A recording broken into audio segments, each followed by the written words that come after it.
Olá, bem-vindo ao BCI em Movimento, um canal dos alunos de Biblioteconomia e Ciência da Informação da USP de Ribeirão Preto. Eu sou Mauro Dias e hoje o vídeo está para lá de especial.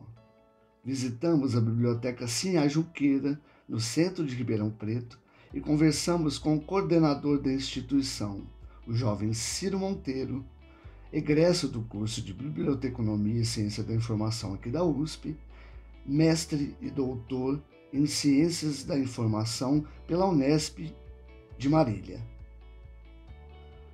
Antes de iniciarmos a entrevista, gostaria de pedir para você que gosta desse conteúdo, compartilhe com os amigos e familiares, deixe um like para ajudar o canal.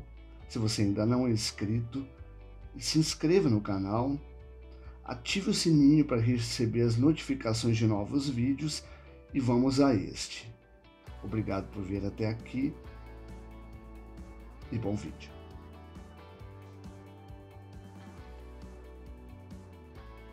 Em 15 de março de 1960, a Biblioteca Cultural de Ribeirão Preto funcionou em um local provisório na rua São Sebastião e em 1º de agosto de 1961 foi transferida para a Rua Duque de Caxias, momento em que teve seu nome alterado por meio de reunião do Conselho da Fundação, cujo presidente era o Dr. Altino Arantes, pessoa de confiança, sobrinho e principal testamenteiro de Dona Sinhá Junqueira, passando a denominar-se Biblioteca Cultural Altino Arantes.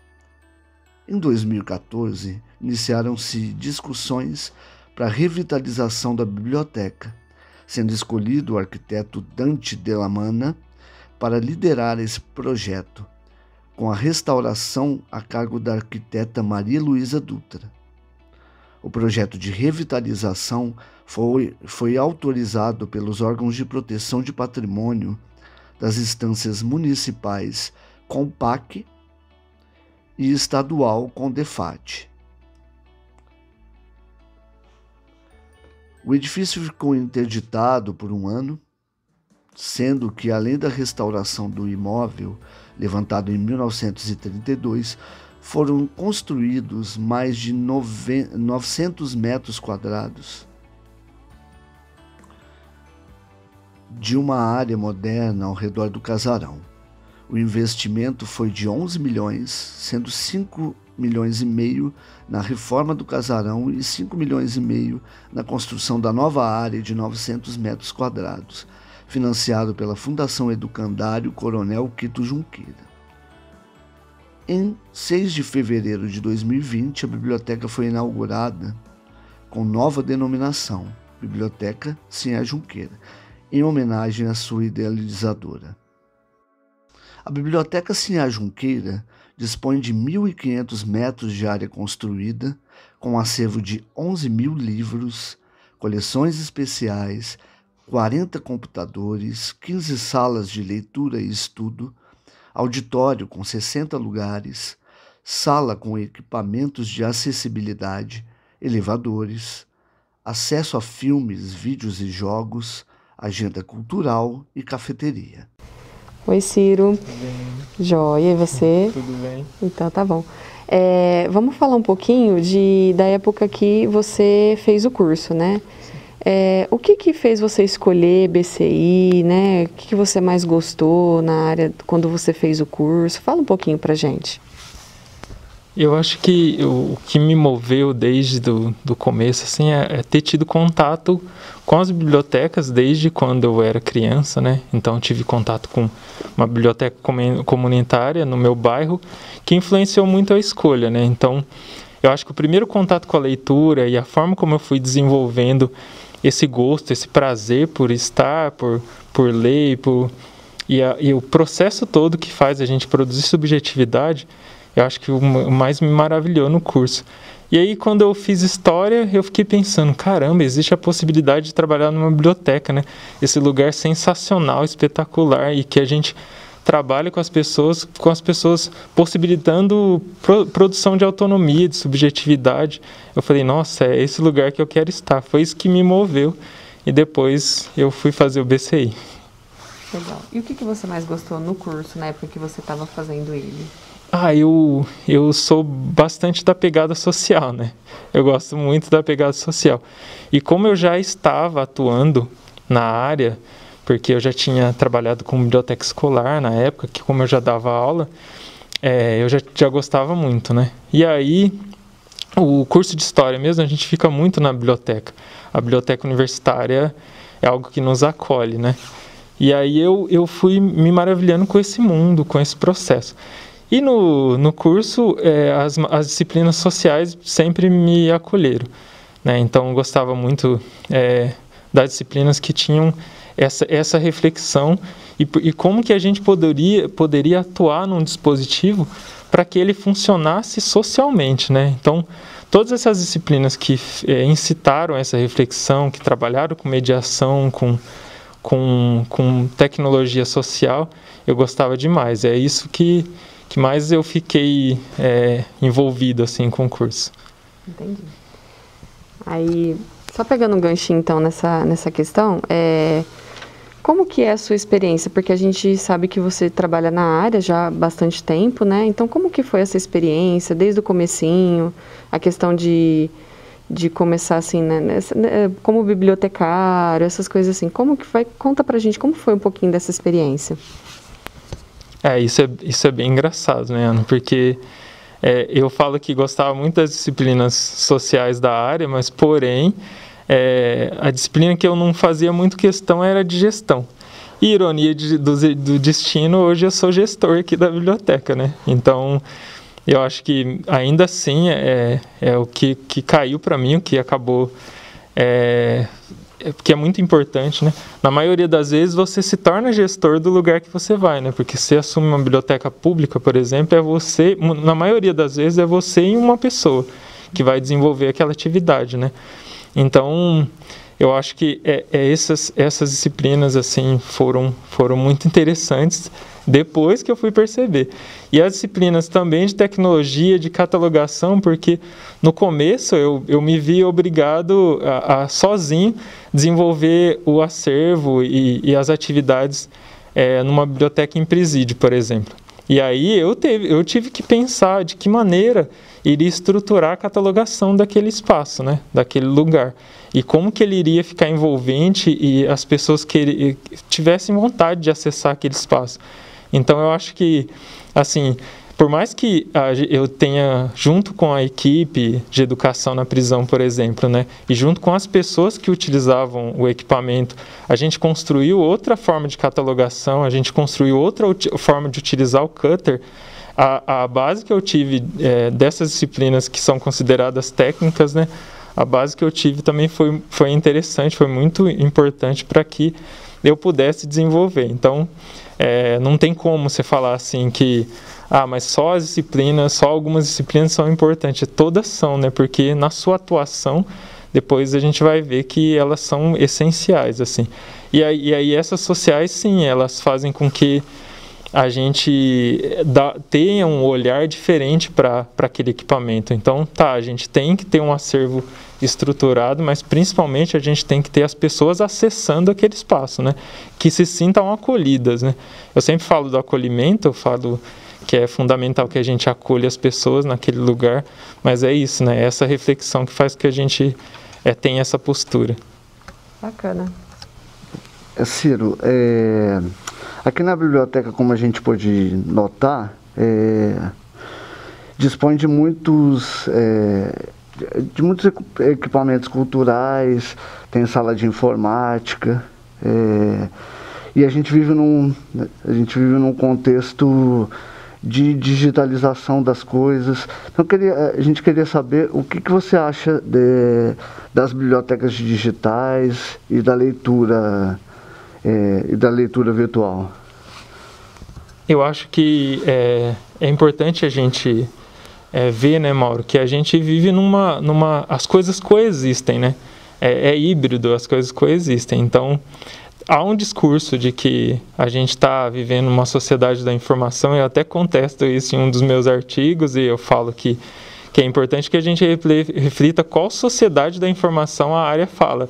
Porque um público que a gente recebe aqui é um público que nunca esteve nessa dita sociedade da informação. Isso não existe, né? A gente, como eu falei para você, a gente tem pessoa em situação de rua usando os computadores, a gente tem pessoa que não tem esse acesso usando o equipamento.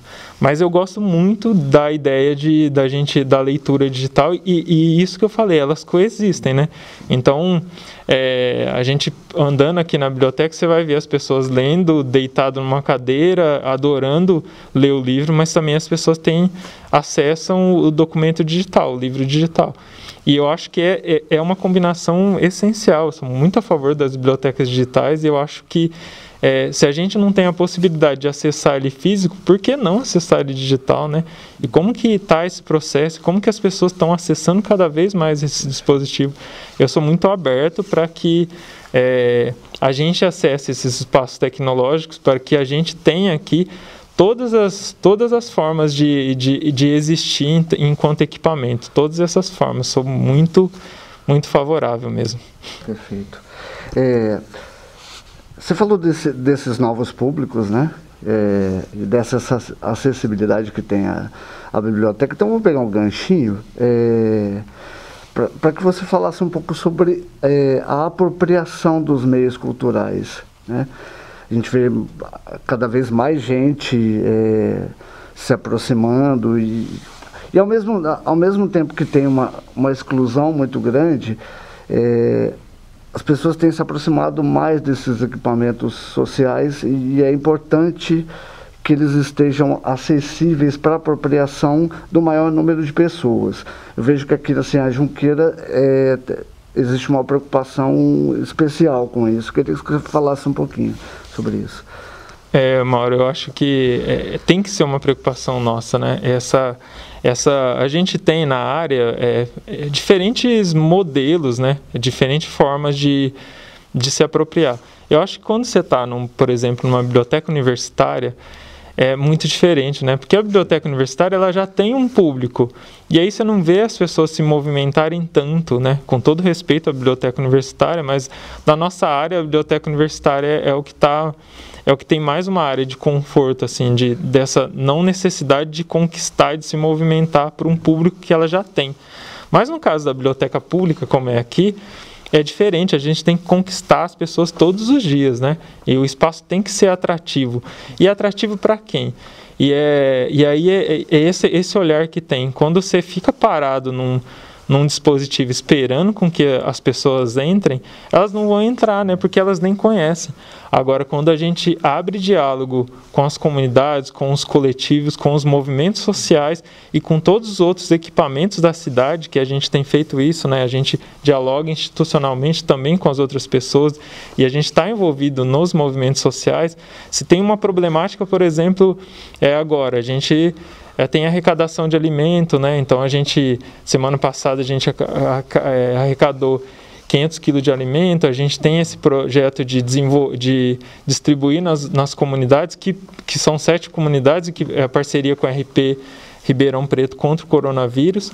Mas a gente também tem essa possibilidade de futuramente desenvolver atividades de incentivo à leitura e deixar de ser algo assistencialista.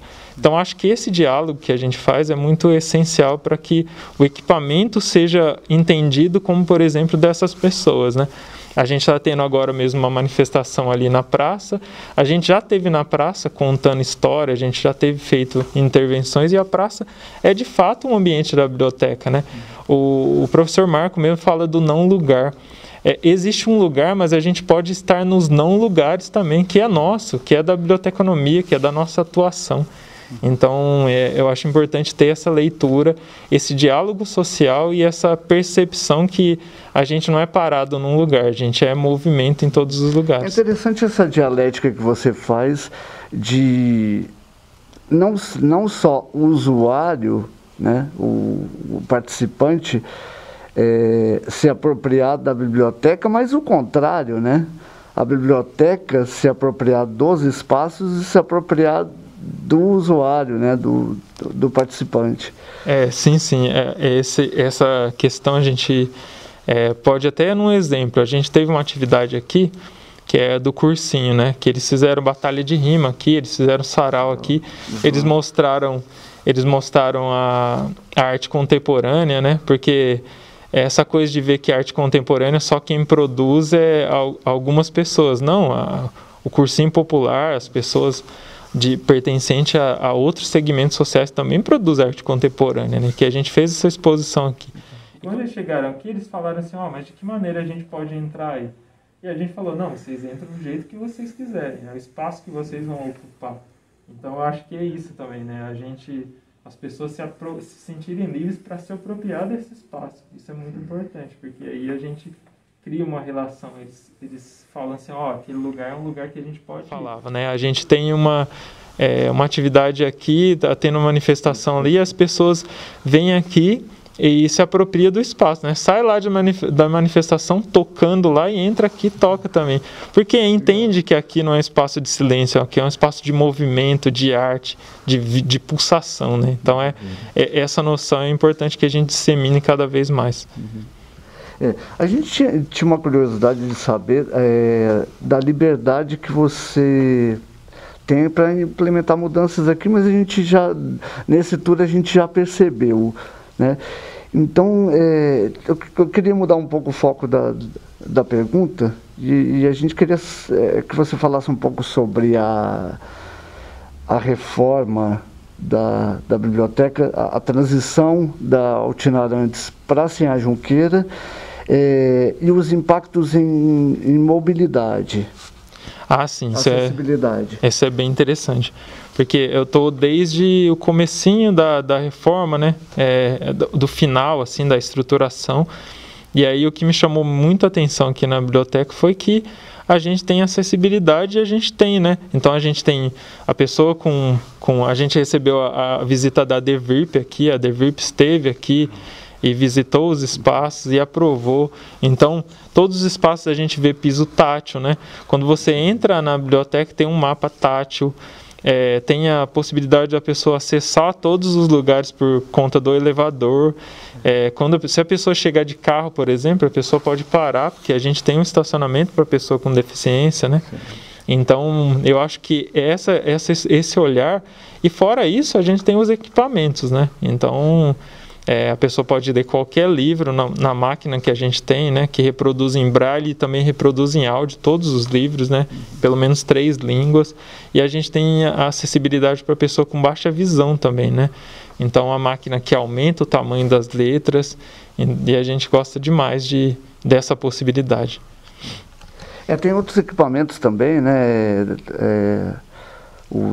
os banheiros acessíveis, né, e os espaços com acomodação para a pessoa com a mobilidade reduzida, né? Isso. Os banheiros, eles têm o banheiro para o cadeirante, mas também ele tem banheiro para a pessoa com baixa mobilidade. O que significa isso, né? O banheiro ele é adaptado, é como se fosse um banheiro para uma pessoa que tem dificuldade de mobilização com mais de 90 anos. Aí tem aqueles corrimões, né, que são adaptados. Tem uma série de adaptações no banheiro que a gente pensa justamente esse leitor. Maravilha. Bom, Ciro, então para a gente finalizar, a gente tem mais uma perguntinha. Na verdade, a gente queria que você deixasse um recado, não só para os calouros, nossos colegas, né, da Faculdade de Filosofia da USP, como para outros colegas de outros cursos, assim, outras faculdades. Fala um pouco, dá um recado para eles e para futuras pessoas que queiram fazer o curso de BCI, de biblioteconomia, que queira engajar nessa área. Aí você dá um recadinho para eles. Tá bom, eu agradeço, Ana e Mauro.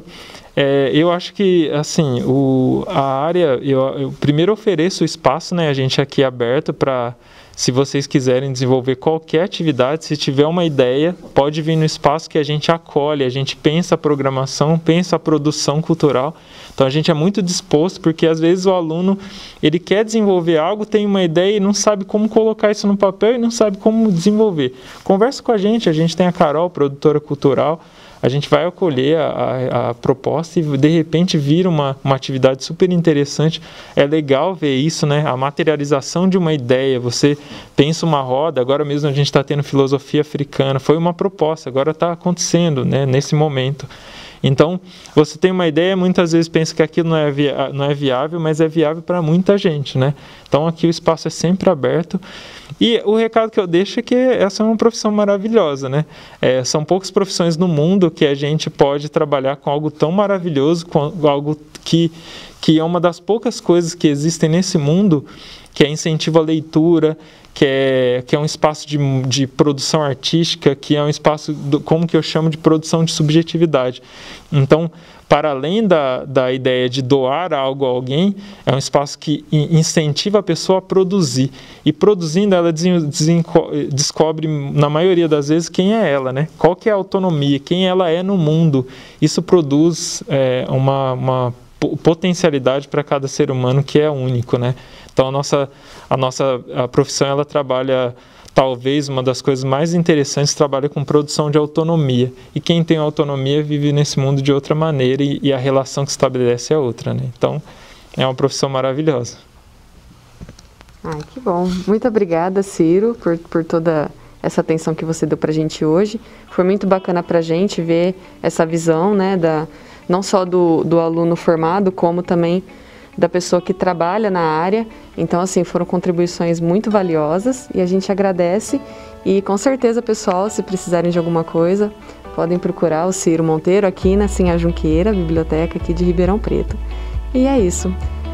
Fiquem atentos para os nossos próximos vídeos. Ative aí o sininho das notificações, dá o seu joinha e até a próxima.